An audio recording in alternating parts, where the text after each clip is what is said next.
accomplit tout ce qu'il dit dans sa parole. Alors ce matin, Église, le Seigneur a mis dans mon cœur une parole sur l'alliance. Et le titre de mon message est la révélation de l'alliance. Je vais prier afin que le Seigneur me donne ces mots à lui et qu'il conduise toutes choses.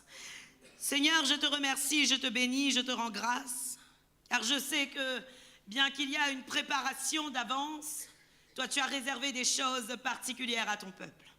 Seigneur, je veux me soumettre à toi, ô Dieu, soit dans ma bouche, dans mes paroles et dans mes mots, et que tes paroles, Seigneur Dieu, touchent les cœurs de ton peuple, que je puisse être conduite par toi, Seigneur, que ma bouche soit ta bouche, ô Dieu. Dans le nom de Jésus-Christ de Nazareth, viens dans mon intelligence, dans mes pensées, Seigneur, et que je puisse recevoir toutes celles qui viennent de toi. Épargne-nous, Seigneur, de toutes les ruses des ténèbres. Dans le nom de Jésus-Christ de Nazareth, je prie afin que toute pensée captive soit soumise à l'obéissance de Jésus-Christ et que ton ciel soit ouvert sur nous, Seigneur, afin que nous puissions recevoir les révélations de ton royaume dans nos cœurs et nous laisser façonner par toi, dans le nom de Jésus-Christ de Nazareth. Amen. Gloire à Dieu. Alors aujourd'hui, Église, parlons de la révélation de l'alliance. Depuis quelques jours, il me paraît important de parler de l'alliance, de ce qu'est une alliance et de ce qu'engendre l'alliance. Le mot alliance en hébreu est le mot béri'it. Et ce mot signifie un engagement. On peut utiliser un autre mot, c'est aussi, selon cette traduction hébreu, un pacte qui est un accord solennel conclu entre deux personnes. Et lorsqu'on fait alliance, Église, et ce matin nous avons la joie de pouvoir célébrer un renouvellement de mariage de ma sœur Joanne et de mon frère Gérald.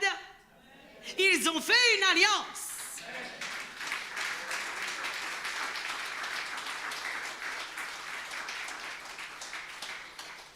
Quand on fait alliance, cela ne doit pas être pris à la légère. Car une alliance nous lie à vie. Je voudrais que tu dises avec moi, une alliance me lie à vie. Selon une loi qui est dans la parole de Dieu et qui s'appelle la loi de l'engagement. Une alliance engage quiconque l'a fait de manière perpétuelle et permanente.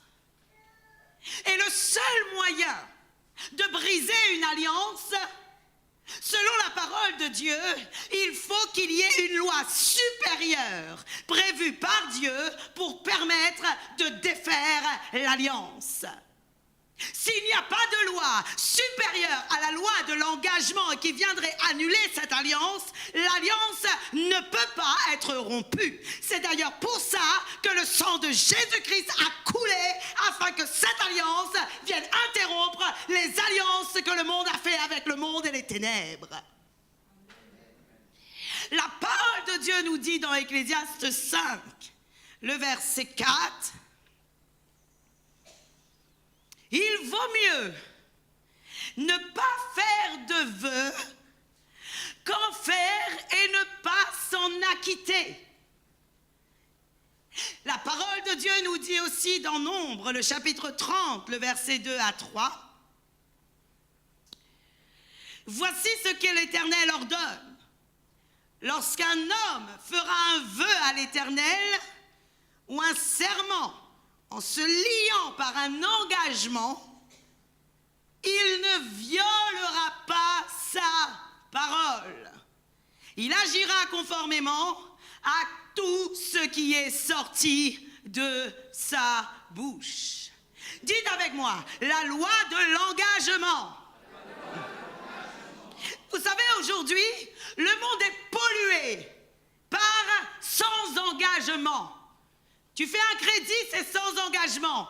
Tu prends un forfait, c'est sans engagement. Le monde est en train d'être pollué sans engagement. Or, c'est un mensonge du diable. Car lorsque tu fais un engagement, lorsque tu contractualises quelque chose, lorsque tu fais une alliance, tu as un engagement. Matthieu 18, le verset 18 nous dit aussi, je vous le dis en vérité, tout ce que vous lirez sur la terre sera lié dans le ciel. Et tout ce que vous délierez sur la terre sera délié dans le ciel. Aujourd'hui, Église, il y a différentes formes d'alliance. Premièrement, il existe l'alliance que l'homme peut faire avec Dieu. C'est un engagement personnel, un choix personnel qui dit « Je veux choisir de suivre le Seigneur et d'avoir Dieu comme mon maître et mon Seigneur. » Et nous pouvons voir cette alliance dans 2 Rois 23, le verset 3, où la parole de Dieu nous dit que le roi se tenait sur l'estrade et il est écrit « Et il traita alliance devant l'Éternel. » Dis avec moi, s'engageant. J'aimerais que tu soulignes ce mot ce matin. S'engageant à suivre l'Éternel. C'est le roi Josias qui a fait cette alliance. Et la parole de Dieu dit, et a observé ses ordonnances, ses préceptes et ses lois de tout son cœur et de toute son âme, afin de mettre en pratique les paroles de cette alliance écrite dans ce livre. Et la parole de Dieu dit que lorsque le roi Josias a fait cette alliance, tout le peuple entra dans l'alliance.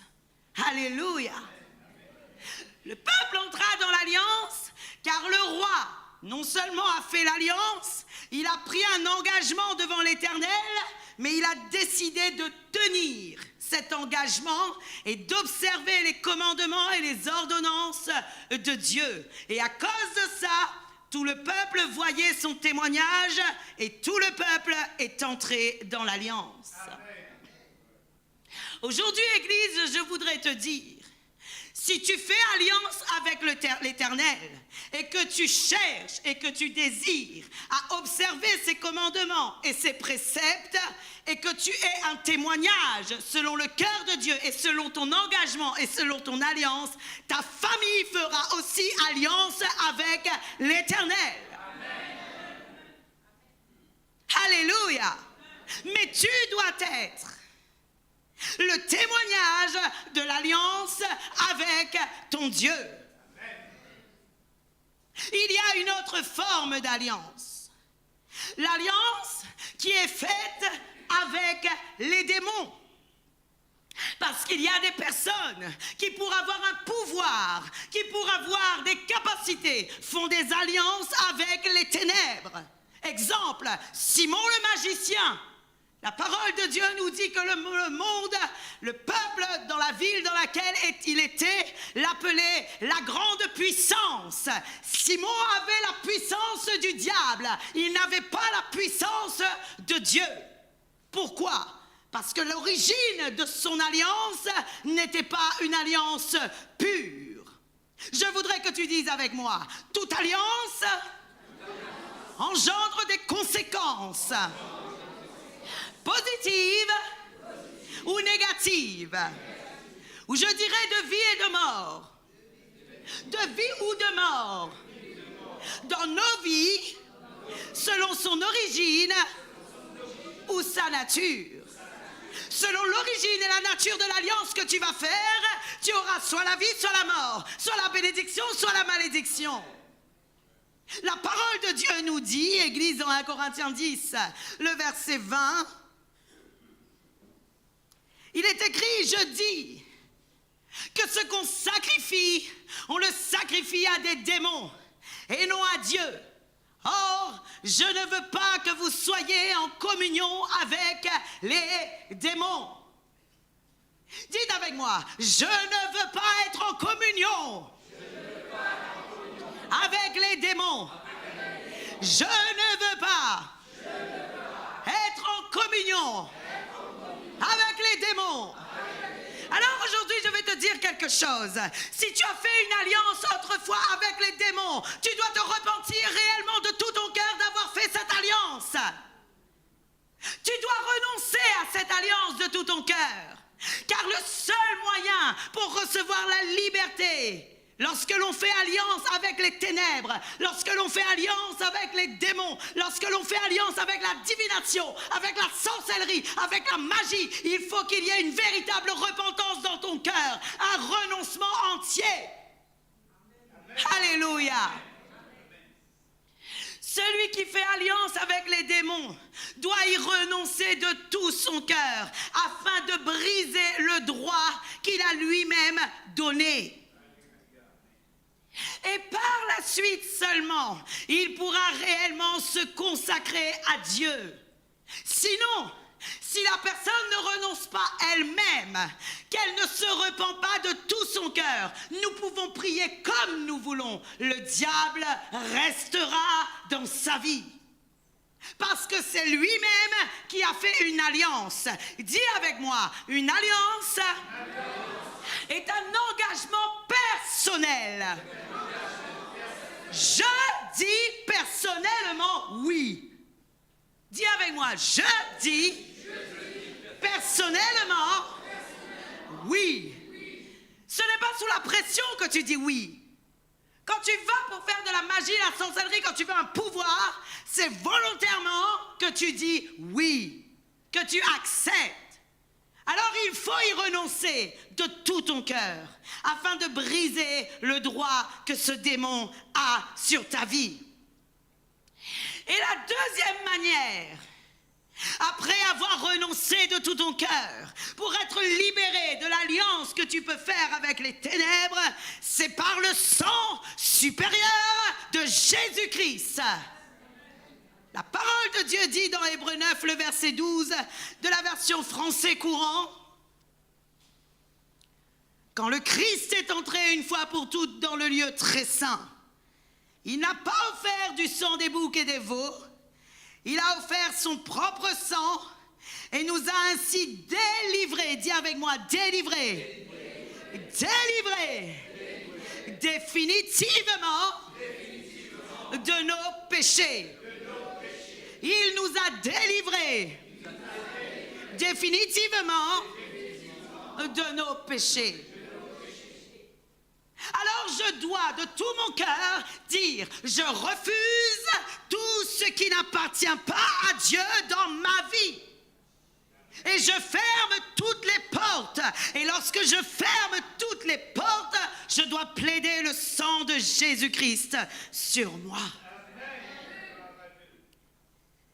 Église du Seigneur, c'est très important ce que je te dis ce matin. Ne prends pas à la légère une alliance qui a été faite avec les ténèbres. Mais à tout prix, si tu vois le démon revenir, tu dois repentir ton cœur et tu dois pleurer devant Dieu et dire à Dieu, je ne veux plus de cela dans ma vie. Il n'a rien à te donner, rien à t'apporter, si ce n'est que la mort. Celui qui est au-dessus de tout s'appelle l'Éternel et lui est tout puissant. Alléluia. Même Simon le magicien a reconnu que la puissance de Dieu était supérieure à ce qu'il avait. Pourtant, tout le monde l'appelait la grande puissance. Mais lorsqu'il a vu Pierre, il a reconnu que la puissance de Dieu était supérieure à celle qu'il avait. Amen. Alléluia. Acclamons le Seigneur, Église.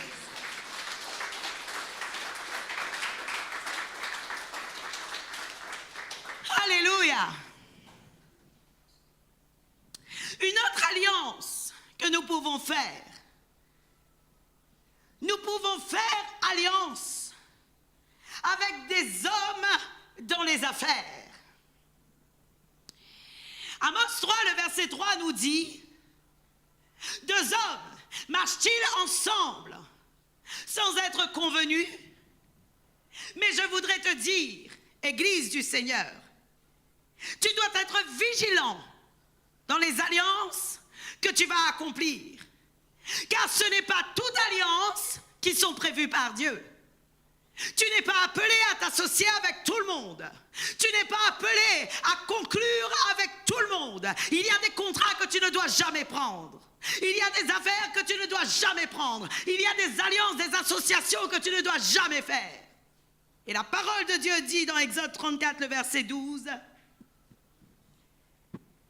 Garde-toi de faire alliance avec les habitants du pays où tu dois entrer, de peur qu'il ne soit un piège pour toi. » Répète après moi, « Garde-toi de faire alliance avec les habitants du pays où tu dois entrer, de peur qu'il ne soit un piège pour toi. »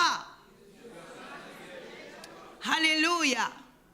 Il y a des personnes qui prennent des engagements, qui font des alliances avec des hommes, mais qui malheureusement cherchent à s'en défaire, car ils en voient les conséquences.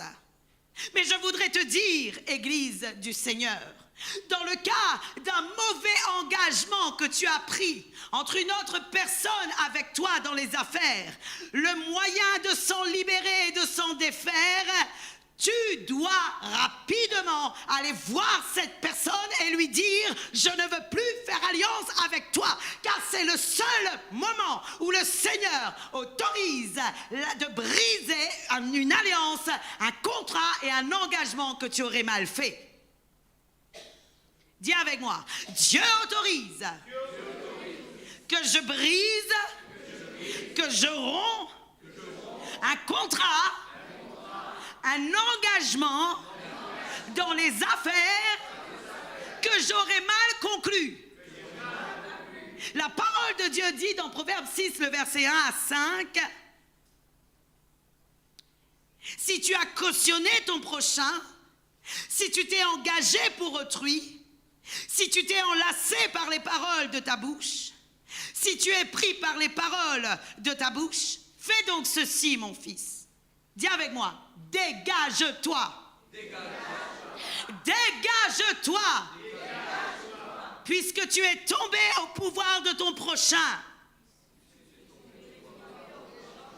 Va, prosterne-toi et fais des instances auprès de lui. Ne donne ni sommeil à tes yeux, ni assoupissement à tes paupières. Dégage-toi comme la gazelle de la main du chasseur, comme l'oiseau de la main de l'oiseleur. Dis avec moi, dans les affaires, je ne suis pas appelé à demeurer dans une mauvaise alliance. Je dois m'en dégager. Avant de faire une alliance, à partir de maintenant, Église, prie ton Dieu pour savoir si tu dois conclure cette affaire. Dis avec moi, avant de faire alliance, je dois prier mon Dieu afin de savoir si je dois conclure cette affaire. Sinon, je m'asservis à celui avec qui je me suis engagé. Oui, Église, la parole de Dieu dit dans le verset 3, « Puisque tu es tombé, du Proverbe 6, au pouvoir de ton prochain. » Une alliance qui Une alliance qui ne t'avantage pas. Une alliance qui ne te fait pas du bien, tu dois t'en dégager. Alléluia. Parfois, il y a des personnes qui pensent que jusqu'à leur mort, ils doivent rester dans cet accord, dans cet engagement qu'ils ont donné à une personne. Mais parfois, Église, il vaut mieux aller voir cette personne, prier avec instance et demander à Dieu la libération de cet engagement. Amen. Alléluia. Dis à ton voisin, ne reste pas asservi. Alors, je voudrais répéter quelles sont les alliances que nous voulons, sur lesquelles nous voulons d'échanger, nous venons d'échanger. Dis avec moi, l'alliance que l'homme fait avec Dieu, l'alliance faite avec des démons, et l'alliance faite entre un autre homme ou une autre femme. C'est-à-dire l'alliance contractuelle. Le contrat est un engagement, vrai ou faux? Donc c'est une alliance. Il y a aussi deux autres types d'alliances que nous pouvons faire. L'alliance faite entre mari et femme. Dis-le avec moi. Lorsque je prends pour épouse ou pour époux, lorsque j'échange un consentement, dis avec moi, lorsque j'échange un consentement, qu'est-ce que le consentement? Qu'est-ce que le consentement? Un engagement, un choix. Je dis oui. Dis-le avec moi, je dis oui. Un consentement est lorsque je dis oui. Donc lorsque la parole de Dieu dit, lorsque j'échange un consentement, je fais quoi? Je fais une alliance. L'échange d'alliance n'est que le symbole physique et matériel de ce que tu as accompli dans le spirituel. Dis-le avec moi. L'alliance n'est que le symbole physique et matériel de ce que j'ai accompli dans le spirituel. Dans le spirituel, je suis lié à mon mari. Je suis lié à ma femme. Dans le spirituel, je suis lié. 1 Corinthiens 7, le verset 27 nous dit, « Es-tu lié à une femme? Ne cherche pas à rompre ce lien. » Dis avec moi, « Es-tu lié à une femme? » Dis lié.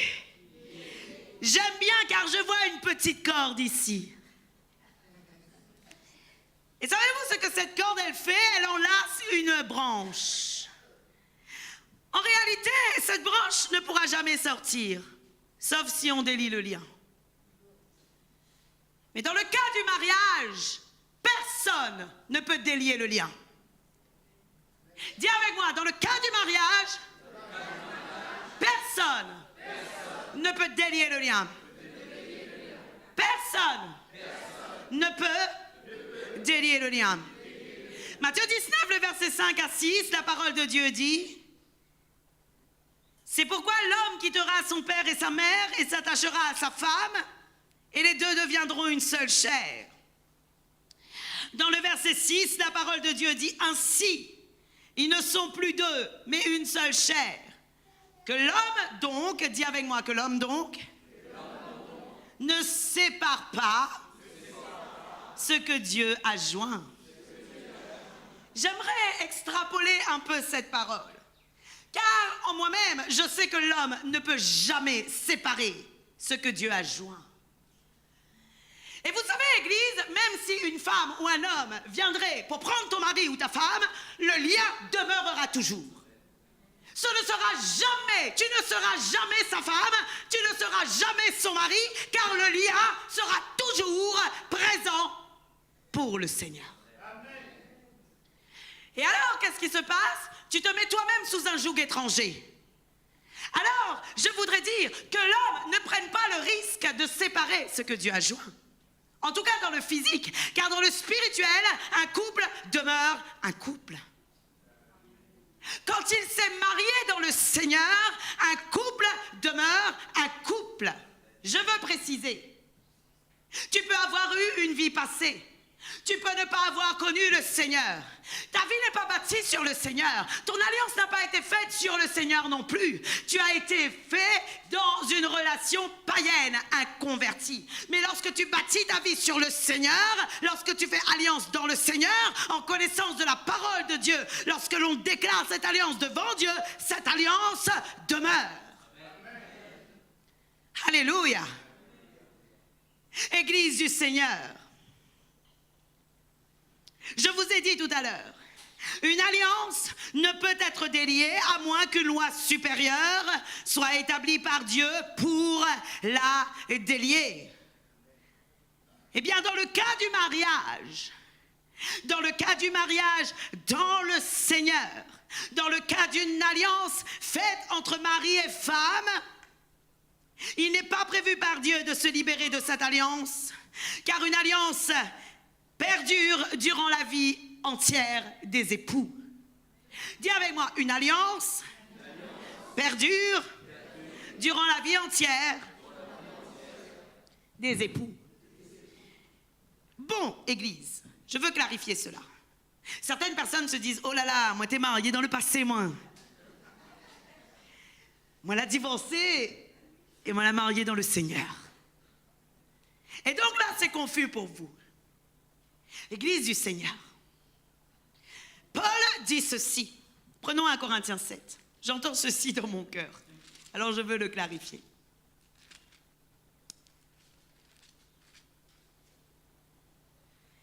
Dans le verset 13.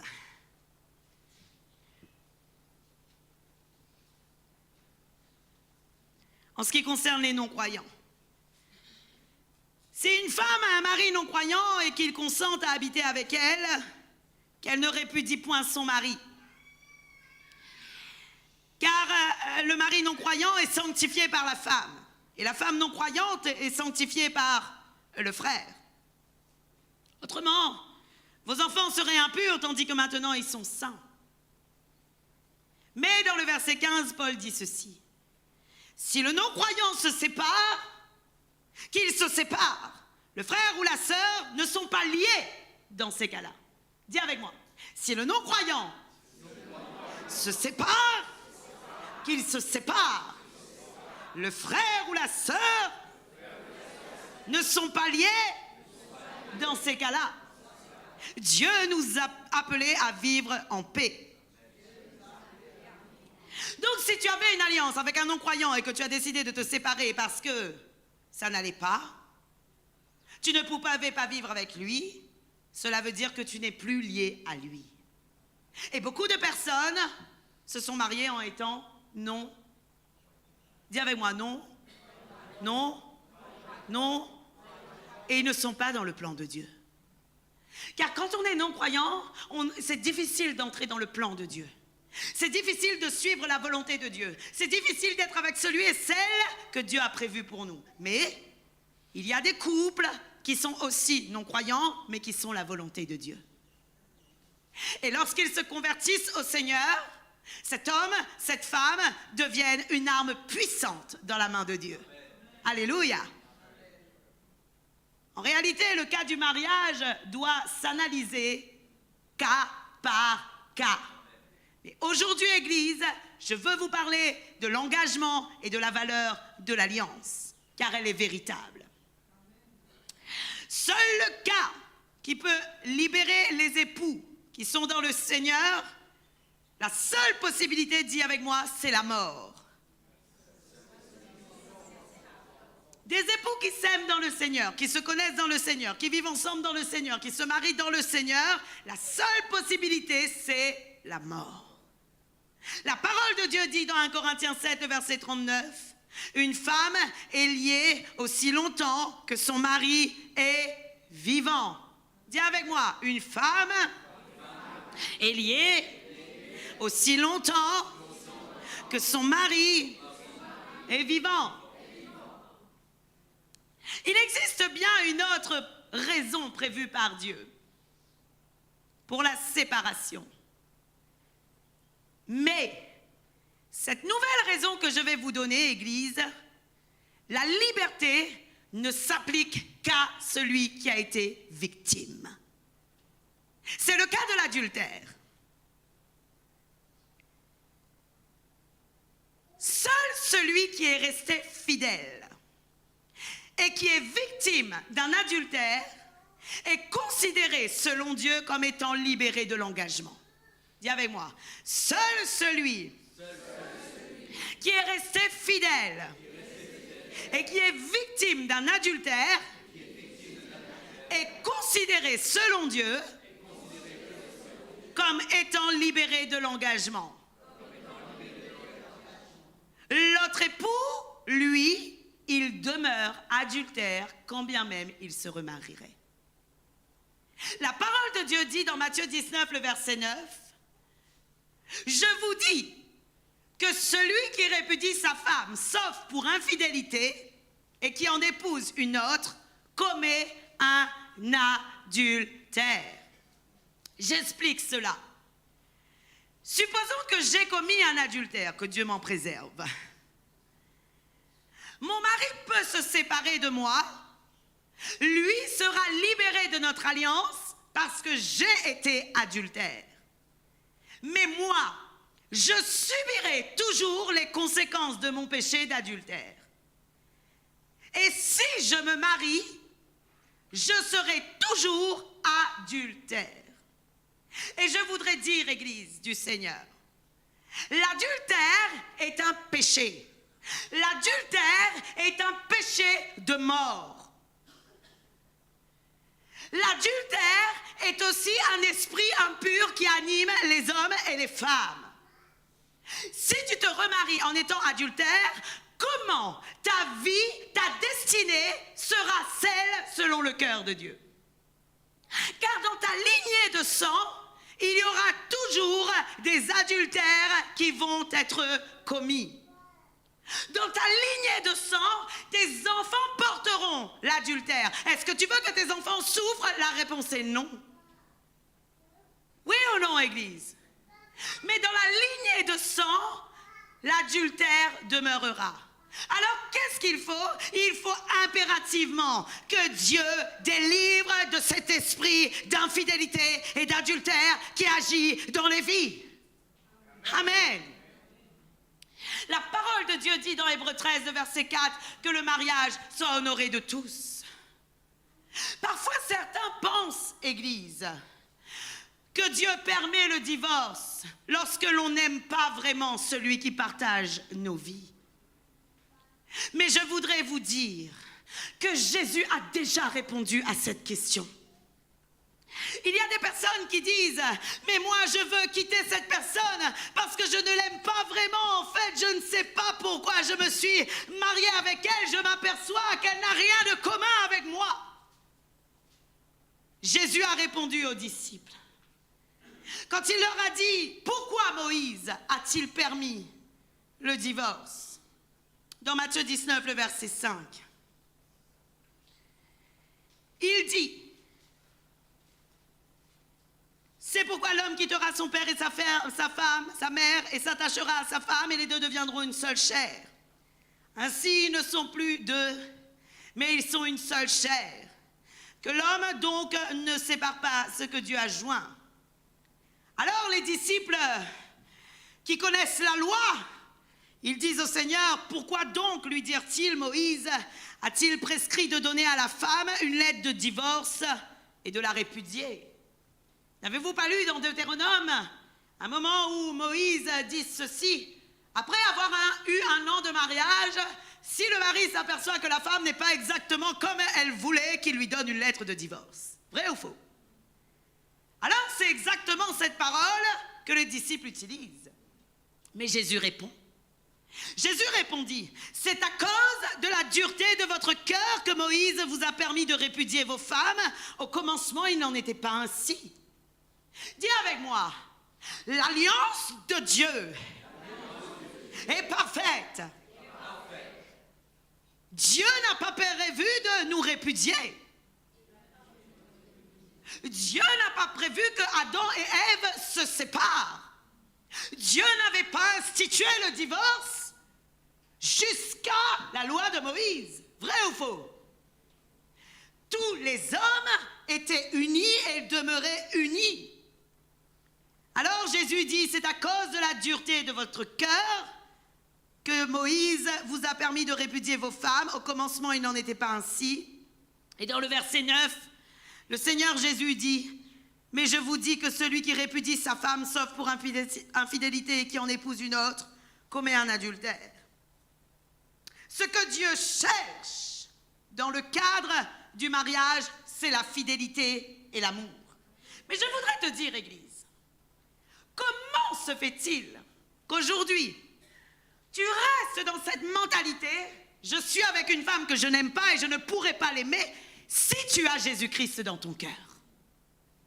Car lorsque tu as Jésus-Christ dans ton cœur et que tu es avec une femme, même que tu n'aimes pas correctement, tu peux l'aimer de tout ton cœur, car lorsque tu reçois l'amour de Dieu dans ton cœur, Dieu te donne suffisamment pour déverser de l'amour pour elle.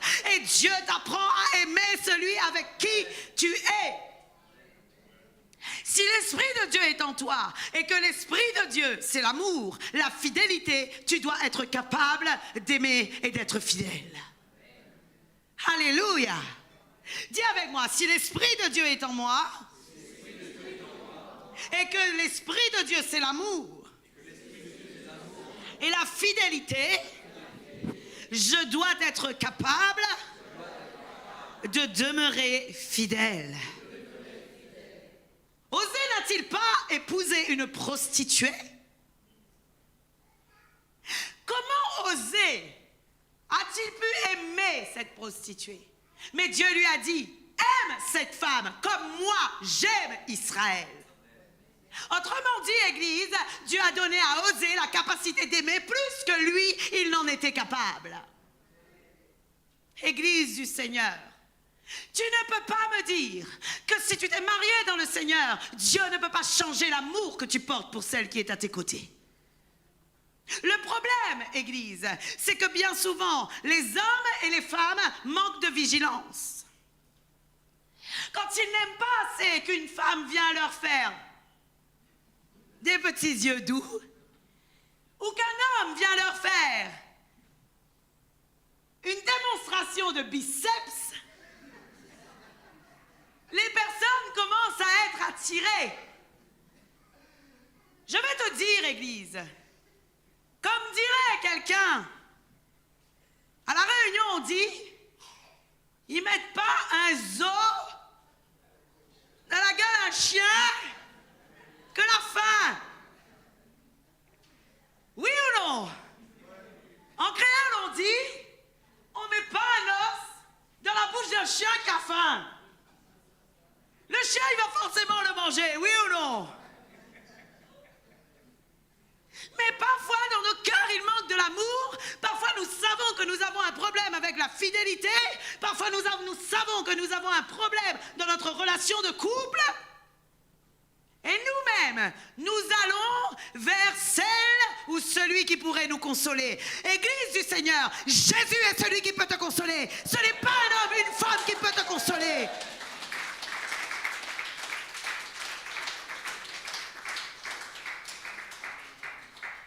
Jésus seul peut te consoler.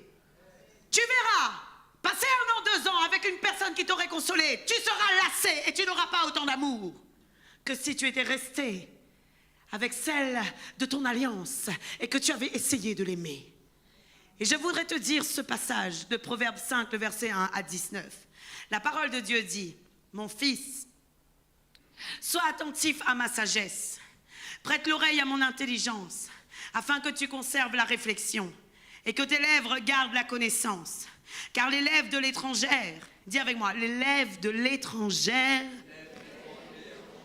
distillent le miel et son palais est plus doux que l'huile.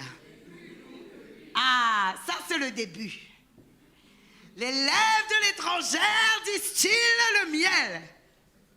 Pasteur, je veux divorcer parce que j'aime pas ma femme, mais j'ai trouvé celle qui va partager ma vie. Elle distille le miel. Son palais est doux, plus doux que l'huile. Mais la parole de Dieu dit dans le verset 4, mais à la fin, elle est amère comme l'absinthe, aiguë comme un glaive à 2 tranchants. Ses pieds descendent vers la mort. Ses pas atteignent le séjour des morts.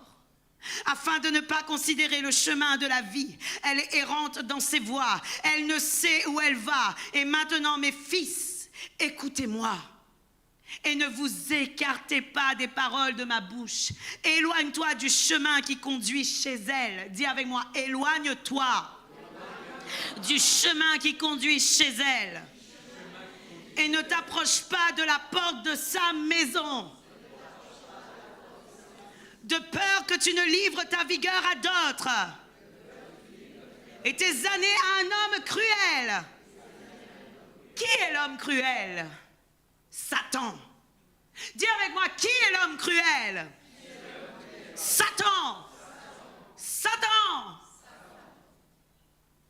De peur que des étrangers ne se rassasient de ton bien. Qui sont les étrangers? Les démons. Et du produit de ton travail dans la maison d'autrui. De peur que tu ne gémisses près de ta faim quand ta chair et ton corps se consumeront. Et que tu ne dises, comment donc ai-je pu haïr la correction et comment mon cœur a-t-il dédaigné la réprimande? Les regrets viennent toujours après. Vous savez, Église, je ne vise personne en particulier dans mon message et je tiens à le dire. Mais je sais que beaucoup de personnes, quand on les conseille et qu'on leur dit que ce n'est pas la bonne voie, ils refusent d'entendre. Il y a quelque chose que j'aime beaucoup. Il y a une phrase qui dit ceci. Les hommes entendent, écoutent, non pas pour entendre, mais pour répondre. Et il y a beaucoup de personnes qui écoutent, non pas pour entendre ce que tu as à leur dire, mais pour répondre et pour donner leur point de vue.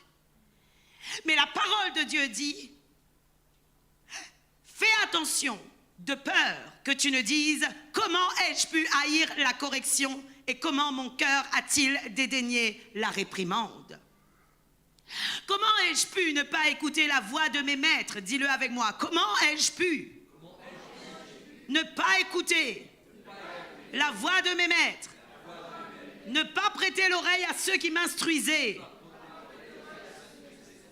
Peu s'en est fallu que je n'ai éprouvé tous les malheurs au milieu du peuple et de l'assemblée. David a vécu des conséquences de son adultère avec la femme du roi Uri. Vrai ou faux? David a vécu des conséquences. David a eu des malheurs. La porte de la maison de David était ouverte pour le diable. Si bien que nous voyons que ses fils sont devenus des meurtriers, que son fils est devenu un violeur. Il avait violé sa propre sœur qui s'appelait Tamar. Violé sa propre sœur. Et la parole de Dieu nous dit aussi que son autre fils a tué son propre fils. C'était la conséquence du péché de David. Dis-le avec moi. C'était la conséquence du péché de David. Je vais m'arrêter là en ce qui concerne l'alliance entre l'homme et la femme et l'adultère, parce que je sens que ça fait mal. C'était la conséquence du péché de David. Mais j'ai une bonne nouvelle pour vous. Dieu a malgré tout accordé miséricorde à David et Dieu l'a aimé. Amen. Dis avec moi, Dieu a accordé miséricorde à David et l'a aimé. Pourquoi? David s'est repenti réellement. Dis avec moi, David s'est repenti réellement. David s'est repenti réellement. David s'est repenti réellement. Oui, Église, il s'est repenti. Voyez-vous le nombre de psaumes qu'il a écrits pour dire à Dieu pardon? David a écrit de nombreux psaumes pour dire à Dieu, Seigneur, pardonne-moi, pardon, je me répands de mon péché. Cela montre un cœur qui était vraiment repentant. Mais vous savez, David n'a pas fait que ça. Il a réparé sa faute. Jamais il n'a mis sa femme dehors. Et jamais il n'a humilié la femme d'Uri. Il a réparé sa faute. Il a fait du bien à celle que lui-même avait engendré des conséquences dans leur vie. Aujourd'hui, Église, quand nous prenons un engagement, quand nous faisons alliance, cela nous engage à vie. Dis-le avec moi. Quand je fais alliance, cela m'engage à vie. David n'était pas dégagé de la femme d'Uri, vrai ou faux? David a continué à la voir. David avait encore une responsabilité avec cette personne. Ce qui prouve bien que ce qui est lié sur la terre est lié dans les cieux et personne ne peut délier ce que Dieu a uni. Je voudrais dire à une personne, je reçois ça dans mon cœur. Peut-être que tu as eu une vie dans le passé. Pardonne-moi, mais je dois te donner cette parole. Et que tu as eu des enfants avec des précédentes femmes. Mais que ces enfants, tu ne t'en es pas occupé. Tu as une responsabilité vers eux. Tu dois aller vers eux, leur demander pardon. Et tu dois répandre de l'amour dans leur cœur afin qu'ils soient libérés de leurs offenses et qu'ils puissent se tourner vers Dieu. C'est une parole que je reçois pour toi. Alors que ce matin, si tu entends la voix de Dieu, tu n'endurcisses pas ton cœur. Il y a une autre alliance que nous pouvons faire. L'alliance de Dieu avec son peuple. Dis avec moi, l'alliance de Dieu avec son peuple. Personne ne peut l'interrompre. Personne ne peut l'altérer. L'alliance que Dieu a fait avec toi est immuable. Dis-le avec moi. L'alliance que Dieu a fait avec moi est immuable. Il n'y a pas de loi supérieure. Il n'y a pas de loi supérieure. Pour Dieu, lorsqu'il conclut une alliance, c'est un engagement perpétuel qui ne s'interrompt pas. Dis avec moi, quand Dieu conclut une alliance, c'est un engagement perpétuel qui ne s'interrompt pas. Savez-vous, Église, que nous sommes les épouses de sang de Dieu?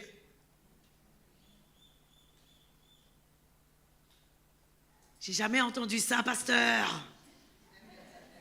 Dis avec moi, je suis l'épouse de sang de Dieu. Hey, quel sang? Le sang de Jésus-Christ. Dis avec moi, le sang de Jésus-Christ. Parlons de cette fameuse expression. Genèse 17, le verset 14 nous dit, c'était la recommandation de Dieu, un mâle incirconcis qui n'aura pas été circoncis dans sa chair sera exterminé du milieu de son peuple, il aura violé mon alliance. Et dites avec moi, la parole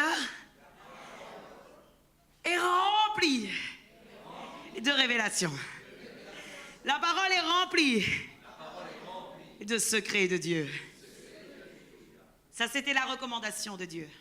Dieu disait, à partir de maintenant, pour qu'un mâle m'appartienne et soit dans mon alliance, il faut que sa chair soit circoncis. Il fallait que le sang coule. Ça, c'était autrefois. Tu n'as plus besoin de te circoncire aujourd'hui. Le sang de Jésus-Christ a déjà coulé pour toi. Ce que Dieu cherche, ce n'est pas la circoncision de la chair, mais la circoncision du cœur. Alléluia. Maintenant, je voudrais te lire Exode 4, le verset 24 à 26. Une histoire incroyable. Une histoire incroyable, n'est-ce pas, mon frère David? Tu la connais, hein?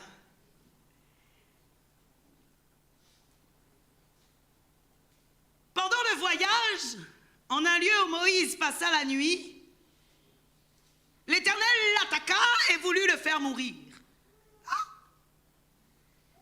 Dieu lui-même choisit Moïse. Dieu lui-même l'envoie pour retourner en Égypte et pour aller parler à son peuple. 2 minutes plus tôt, nous lisons, Dieu est avec Moïse, je serai avec toi, je serai ta bouche, tu parleras. Ceux qui verront la verge verront que je suis avec toi. Et sorti du lieu où il était en voyage, la parole de Dieu nous dit, cette nuit même, l'Éternel l'attaqua et voulut le faire mourir. Dieu n'est pas contradictoire. Dans les versets 25 et 26, Séphora prit une pierre aiguë, coupa le prépuce de son fils et le jeta aux pieds de Moïse en disant, « Tu es pour moi un époux de sang. » Dis avec moi, « Tu es pour moi un époux de sang. » Et l'Éternel le laissa. C'est alors qu'elle dit, « Époux de sang à cause de la circoncision. » Moïse s'était marié avec une personne qui n'était pas israélite. Séphora n'était pas israélite. Mais la parole de Dieu nous dit que Dieu voulait garder l'alliance qu'il avait faite avec Moïse. Et alors, qu'est-ce qui s'est passé? La parole de Dieu nous dit qu'il fallait que Moïse scelle l'alliance que Dieu avait faite avec lui, avec du sang. C'était un signe d'obéissance de la part de Moïse. Il devait soumettre sa vie, sa famille, son foyer et tout à Dieu. Et tous devaient entrer dans l'alliance de Dieu. Voilà pourquoi la parole de Dieu nous dit, Séphora a dit à Moïse, tu es pour moi un époux de sang. Et aujourd'hui, Dieu te dit, tu es pour moi une épouse de sang. Non pas le sang du prépuce, mais le sang de Jésus-Christ. Tu es pour moi une épouse de sang, te dit ton Dieu. Tu es pour moi une épouse de sang. Autrement dit, cela veut dire quoi? Cela veut dire que personne ne peut briser l'alliance que Dieu a faite avec toi. Et si tu reconnais le sang de Jésus sur toi, personne ne peut briser l'alliance que toi-même tu as fait avec ton Dieu. Dis avec moi, Dieu se souviendra toujours de l'alliance qu'il a faite avec nous. Le Seigneur a dit, je me suis souvenu de mon alliance. Dis avec moi, je me suis souvenu de mon alliance. Même quand tu es dans les problèmes, même quand tu es dans les gémissements, même quand tu es dans les difficultés, Dieu dit, je me souviens de mon alliance avec toi.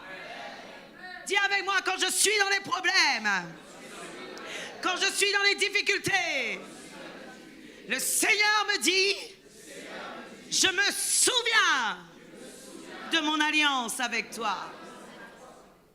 La fidélité de Jésus pour toi n'aura jamais de faille. La fidélité de Dieu pour toi n'aura jamais de faille. Oh Église, la parole de Dieu nous dit dans Hébreux 6, le verset 13 à 18, que Dieu fit la promesse à Abraham, je termine, ne pouvant jurer par un plus grand que lui. Alors il jura par lui-même et dit, certainement je te bénirai et je multiplierai ta postérité. Et c'est ainsi qu'Abraham, ayant persévéré, obtint l'effet de la promesse. Or, les hommes jurent par celui qui est plus grand qu'eux. Et le serment est une garantie qui met fin à tous leurs différends. Dis avec moi, le serment est une garantie. Oh, alléluia. Dans le verset 17, la parole de Dieu dit, c'est pourquoi Dieu, voulant montrer avec plus d'évidence aux héritiers de la promesse, l'immutabilité de sa résolution intervint par un serment, afin que par deux choses immuables, dans lesquelles il est impossible que Dieu mente, nous nous trouvions un puissant encouragement, nous dont le seul refuge a été de saisir l'espérance qui nous était proposée. Les deux choses immuables par lesquelles le Seigneur a agi avec Abraham et avec nous sont la promesse et le serment. Dieu a dit à Abraham, alors qu'il descendait de la montagne, alors qu'il était sur la montagne avec Isaac, parce que tu m'as donné ton fils, je le jure par moi-même que je ne t'enlèverai jamais ma promesse et que tu seras béni. Alors aujourd'hui, Église, je voudrais te dire, la promesse que Dieu a faite avec toi, l'alliance que Dieu a faite avec toi, elle est immuable. L'immutabilité signifie qu'elle ne peut être transférée, elle est fixée et elle est inaltérable. Cela veut dire qu'elle garde ses qualités intactes. Dis avec moi, l'alliance de Dieu dans ma vie ne peut être transférée, elle est fixée, elle est inaltérable. Elle garde ses qualités. Église, l'alliance que Dieu fait avec nous n'est pas une servitude. Parfois, les personnes pensent et voient l'alliance comme une servitude, un joug étranger. Mais Église du Seigneur, quand le Seigneur a parlé à son peuple, il a dit ceci: à chaque fois vous célébrerez le sabbat, à chaque fois vous donnerez des offrandes, vous le ferez comme un sujet de joie, en signe de mon alliance. Et je voudrais vous dire, Église, que l'alliance que Dieu fait avec nous n'est pas une servitude, mais c'est un sujet de joie qui réside dans l'attachement de celui qui veut nous faire du bien. Nous devons en tout temps nous réjouir de ce que nous appartenons à Dieu et en tout temps nous réclamer de Dieu. Dis avec moi: j'appartiens à Dieu. Je me réclame de Dieu. Je me réclame de Dieu. Satan, tu réclames ma vie, mais j'appartiens à Dieu. Je me réclame de Dieu. Je n'appartiens pas à quelqu'un d'autre. J'appartiens à Jésus-Christ. Ma vie est pour Dieu. Alléluia. Dieu veut te faire bénéficier de tout ce qui lui appartient. Écoute la promesse de Dieu pour toi. Elle se trouve dans Osée, le chapitre 2, le verset 18 à 23.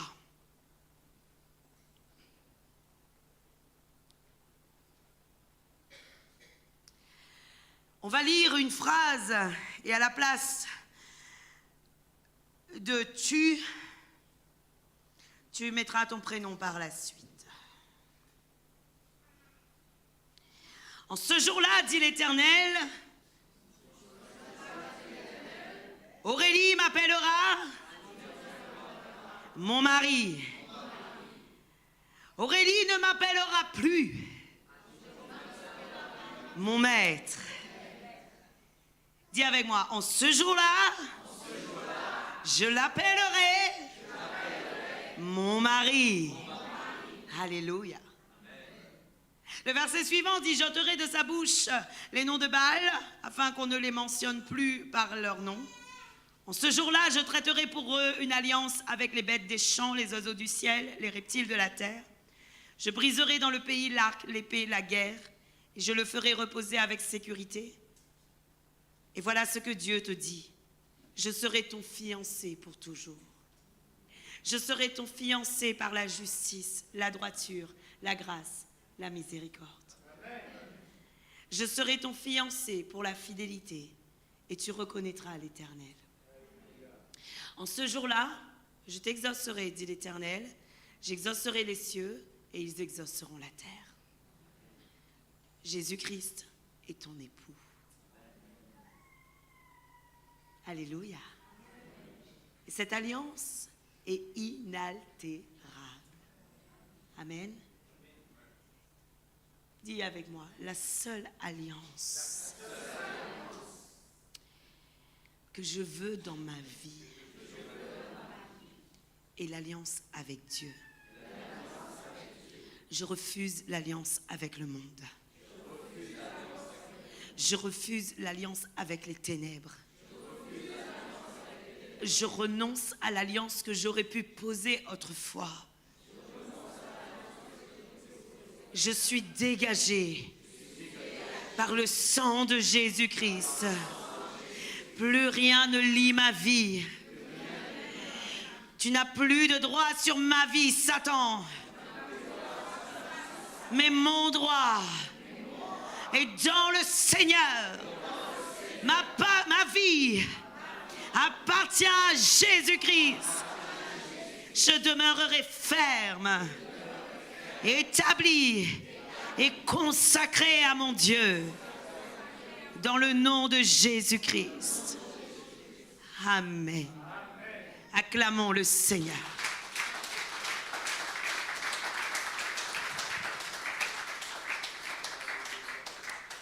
Je crois, Église, qu'à partir de maintenant, lorsque vous allez prendre un engagement, vous réfléchirez et vous prierez avant tout engagement. Car dans certains engagements que nous pouvons faire, Dieu n'y est pas. Alors ne soyons pas sous un joug étranger. ne soyons pas pieds et poings liés. Cela n'engage que moi, mais d'un point de vue personnel, j'ai décidé de ne plus contracter de crédit. C'est personnel, car j'ai dit à Dieu, Seigneur, je ne veux pas me mettre sous un joug étranger. C'est un exemple, simplement pour vous dire que nous avons des choix à faire dans les alliances, dans les conclusions que nous passons. Et cela se passe pour la vie physique, la vie spirituelle, la vie matérielle. Alors réfléchissez bien, Église, avant de faire une alliance. Et même pour les professionnels, cela est important. Je voudrais faire un témoignage pour une personne qui a une entreprise. Un jour, j'avais une entreprise, tout le monde le sait, et on me propose un marché.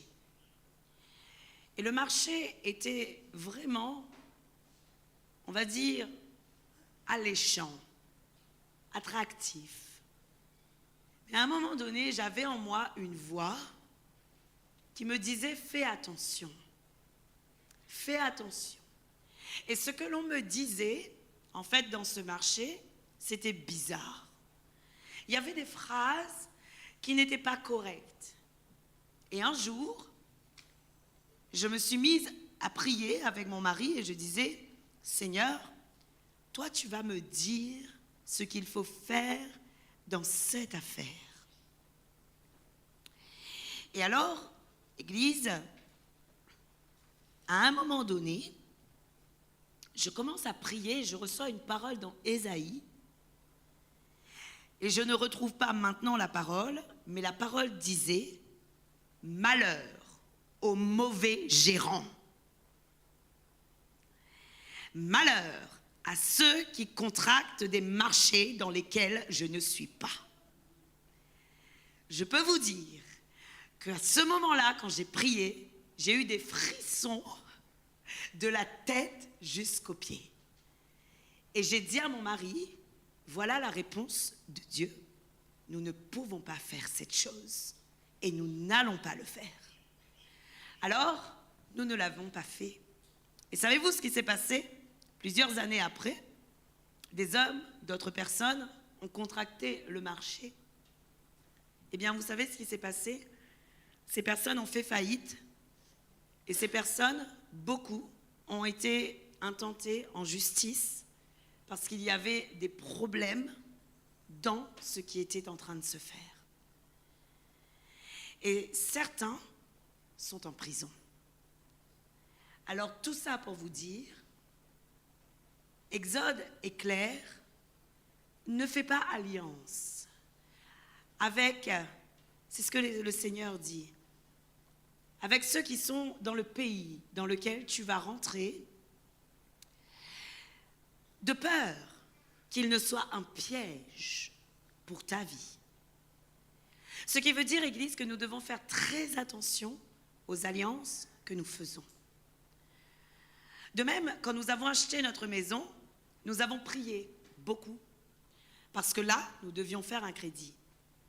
Et nous avons prié, nous avons prié, nous avons prié. J'ai dit, Seigneur, qu'est-ce qu'il faut qu'on fasse?